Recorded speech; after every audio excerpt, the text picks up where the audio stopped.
15 సంవత్సరాల అనుభవం ఆంధ్ర, తెలంగాణ, కర్ణాటక, తమిళనాడులో లక్షల మంది నమ్మకమైన కస్టమర్ల సంతోషాలకు నిలయమైన మీ నివాసానికి అందమైన చిరునామా. యాక్చువల్గా తన మీద ఈ ట్రోల్ కూడా జరిగింది పాపం. ఆయన ప్రతి ఒక్కరికి వచ్చిన వాళ్ళకి పెద్దవాళ్ళకి కాళ్ళకి నమస్కారం పెడతారు, లేకపోతే చాలా వినయంగా చాలా వంగి హాయ్ చెప్తాడు. చూసాం జెనిలియా కాళ్ళు కూడా పాపం. అదేమో కొంతమంది వేల కోట్లు ఉన్నా కానీ కొడుకుని పెంచిన విధానం కావచ్చు, తన క్యారెక్టర్ కావచ్చు, నిజంగా గ్రేట్ అని కొంతమంది బాగా దాన్ని అప్రిషియేట్ చేశారు. ఇంకొంతమంది ఉంటారు కదా, నెగిటివ్ పాజిటివ్ రెండు ఉంటాయి.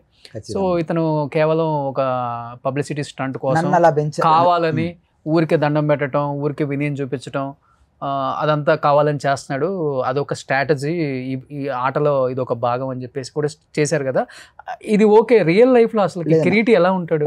ఒక ఫ్యామిలీ, ఒక బిగ్ ఫ్యామిలీ నుండి వచ్చిన, మా ఫ్యామిలీ నుండి వచ్చిన, మా చిన్నప్పటి నుంచి కూడా ఆడపిల్లలు ఆల్రెడీ సమ్వేర్. మా అక్కగా రాఖీ కట్టిన రోజే, రాఖీ రోజే కాళ్ళు మొక్కాలా, నార్మల్ టైంలో మొక్కాల్సిన అవసరం.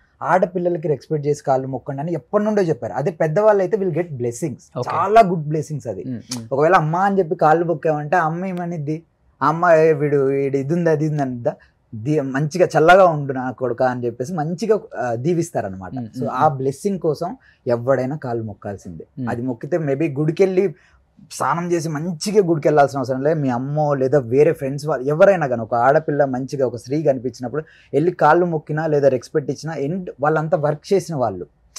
మా మమ్మీ కాళ్ళు మొక్కడానికి రీజన్ నాకు ఒక మంచి కొరియోగ్రాఫర్ని ఇచ్చావని చెప్పి అమ్మగారు కాళ్ళు కూడా నమస్కారం చేశాడు.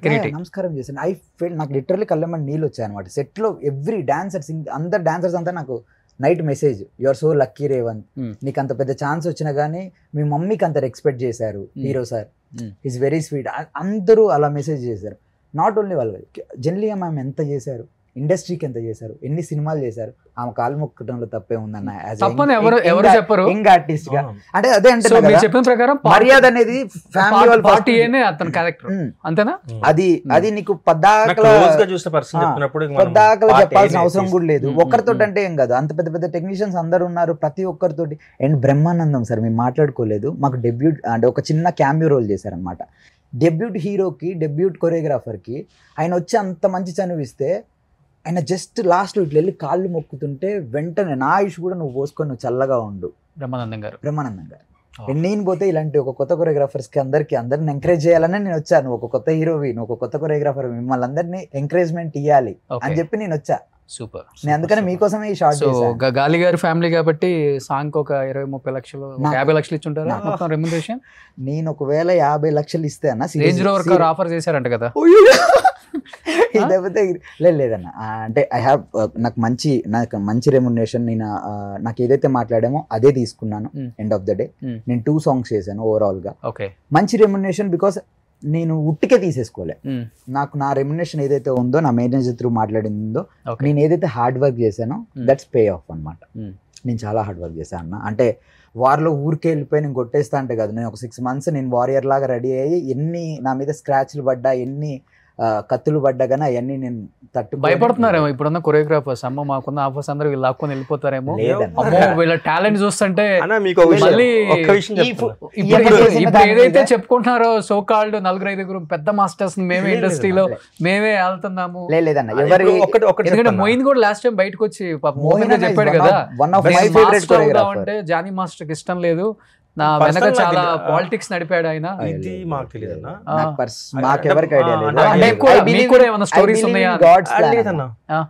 నేను అప్పుడు చెప్పానా, గాడ్స్ ప్లాన్ ని నమ్ముతా అండ్ గాడ్ ని చాలా నమ్ముతా. నిజంగా ఈశ్వరన్న తినాలన్న మెతుకు ఈశ్వరన్న తింటాడు, నేను తినాలని రాసి పెట్టిన మెతుకు నేనే తింటా. మీరు తినాలని ఎవరంటే మనం ఒక్కరైనా లేవుగా మనుషులం. నేను ఒక పని చేస్తున్నా అంటే నేను పని చేసిన రోజు నువ్వు సమ్వన్ ఎవడో ఖాళీగా ఉంటాడు. కిరీటితో ట్రావెల్ చేసి నువ్వు కూడా చాలా మారిపోయావు అయితే. అయ్యో లేదు, ఎవరో ఖాళీగా ఉంటారు, వాళ్ళు బిజీగా వర్క్ చేసేటప్పుడు నేను ఖాళీగా ఉంటా. ఇది నార్మల్ జనరల్. ఎదిగేటప్పుడు కాంపిటీషన్ ఫీల్డ్ లో కామనే కదా ఇదంతా. జెలస్ గా ఫీల్ అవటం, సింగింగ్ డాన్సింగ్ ఈ 2 ఫీల్డ్స్ లో చాలా కామన్. ఇది మీరు ఒప్పుకున్నా ఒప్పుకోకపోయినా, మీరు ఇంటర్వ్యూకి పిలిచినప్పుడు కూడా నేను అందుకనే it should be at least change అవ్వాలి. బికాస్ ఇప్పుడు మేబీ అన్న మీతో దీని ముందు ఉండొచ్చేమో, కానీ మీ ఇంటర్వ్యూతో కొంచెం చేంజ్ వస్తుంది. మీరు నమ్ముతున్నారా? అది రావాలి, వస్తుందని నమ్ముతున్నారా మీరు? లేదన్నా, 200%. జనరేషన్స్ మారాయి, హీరోస్ మైండ్ సెట్ మారిపోయింది. ఇప్పుడు జనరేషన్స్ మారాయి. ఇప్పుడు ఎక్కడున్నాం? ఇప్పుడు చెప్పాలంటే వైరల్ పోయారు. ఇప్పుడంటే మీడియా ఎంత ఇదిగా ఉంది కాబట్టి రేవంత్ అనేవాడు చేసేవాడని తెలుసు.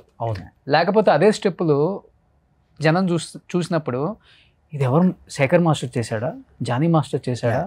నన్ను బేసికల్గా నేను మీడియా వాళ్ళకి చెప్పాలనుకుంటున్నాను, అందరికీ చాలా మంచిగా కవర్ చేసి చాలా మంది, అంటే ఈవెన్ నేను సుమన్ టీవీలో కూడా మొన్న వచ్చి ఒక ఇంటర్వ్యూ చేశాను. ఇప్పుడు మీరు అడిగితే వెంటనే నేను ఓకే చెప్పానంటే మీరు చాలా మంచిది ఒక డిసిషన్ తీసుకున్నారన్న. ఇద్దరిని కలపడం అనేది, మేమేం శత్రువులం కాదు, మేము కొరియోగ్రాఫర్, మీరు ఆర్టిస్ట్, మాకు మంచి టాలెంట్ ఉంది.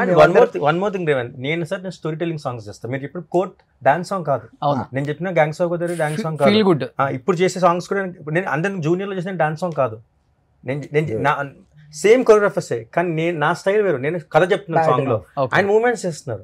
సో మా ఇద్దరు కాంపిటీషన్ ఎక్కడ ఉంటదంటే సేమ్, ఒకవేళ మేబీ ఆయన అక్కడ కూడా ఉండదు, అక్కడ ప్రొఫెషనల్ ఈ హెల్దీ ఇది కూడా రావాలి, ఇద్దరు మాస్టర్స్ ఒకే సాంగ్ చేసేది కూడా రావాలి. నేనేమని భావిస్తా అంటే అదే అంటే ఎవరిది వాళ్ళే తినాలి. ఇప్పుడు నా సాంగ్ నేను చేస్తా, ఇప్పుడు Revanth master song Revanth very bad. ఒకే దాంట్లో ఇద్దరు పెట్టామంటే ఒక కూరలో ఎవరు ఉప్పు వేస్తారు తెలియదు, పప్పు వేస్తారు, లాస్ట్ కూర ఖరాబ్. Very bad thing. ఇప్పుడు మీరు చేస్తే కర్రీ మీరే చేయండి, నేను రైస్ వండుతా కావాలంటే. నేను కర్రీ చేస్తా, రైస్ వండుతా అంటే రెండు మాస్ చేస్తా, నువ్వు క్లాస్ చేస్తా, ఎవరిది వాళ్ళ. By the end of the day we are all working for the film. సినిమా బాగా రావాలి, సినిమా మంచిగా ఉండాలి. ఇప్పుడు బేసికల్ గా నేను అందరికి చెప్పేది ఏంటంటే, now we are doing all pan Indian movies. చాలా పెద్ద చిన్న సినిమా, పెద్ద సినిమా, కన్నడ లాంగ్వేజ్, తెలుగు లాంగ్వేజ్, నాకు ఒక 3-4 లాంగ్వేజ్ వచ్చు. అండ్ జూనియర్ మూవీ అనేది స్ట్రైట్ కన్నడ ఫిలిం. సో మేము కన్నడలో అంతే కేర్ తీసుకొని చేసాం, తెలుగులో అంతే కేర్ తీసుకొని చేసాం. సో వాట్ ఐ ఫీల్, అందరూ మారండి, బయటకు వచ్చేసి కొట్లాట్లు గిట్లాట్లు కాకుండా మంచి మంచి సినిమాలు చేద్దాం. ఇండియన్ సినిమా టాలెంట్, నువ్వు సాంగ్ బాగా చేసి ప్రూవ్ చేసుకో, మాటలతో కాదు. చేసుకున్నారు కదా ఇద్దరు, అలా అనకూడదు, ఇంకా చాలా చేయాలి. బయట హైప్ తెచ్చుకోలేదు కానీ ఇద్దరు. అదే అంటున్నా. ఇప్పుడు ఇంతకు ముందు ఏం చేసేవాడు, నేను విన్నాను ఏదో పూలమ్మేనని ఎక్కడ చెప్పావు. చాలా thumbnails తప్పుగా పెడుతున్నాను. నేను పూలు అమ్మలేదు, మా డాడీ వాళ్ళకి ఫ్లవర్ షాప్ ఉండేది. అండ్ ఫస్ట్ నుంచి మా డాడీ చిన్న కొడుకుని నేను, సో ఫస్ట్ నుంచి చాలా వెళ్తుంటాం, ఎప్పుడైనా బండి మీదకి వెళ్ళిపోయి డబ్బులు అని చెప్తే మా అయ్య ఒక 100 రూపాయలు ఇచ్చేటాడు. సో చక్కమని చెప్పి జంపాకర్ నుంచి మా అన్నయ్య వాళ్ళు చేశారు. అండ్ ఫస్ట్ నుంచి చాలా పూల బిజినెస్. ఓకే. సో అది ఫ్యామిలీ ఇంటి ఊర్లో ఉండేది. అండ్ డాడ్ ఎప్పుడైతే ఎక్స్పైర్ అయ్యారో అక్కడ నుండి ఆల్మోస్ట్ మమ్మీ నాతోటే వచ్చి ఉంటుంది. అండ్ అన్నయ్య వాళ్ళు అక్కడ ఉంటారు అంతే. ఓకే. సుమన్ టీవీలో మీ పర్సనల్ అండ్ బిజినెస్ ప్రమోషన్స్ కోసం కింది నెంబర్ కి కాంటాక్ట్ చేయండి.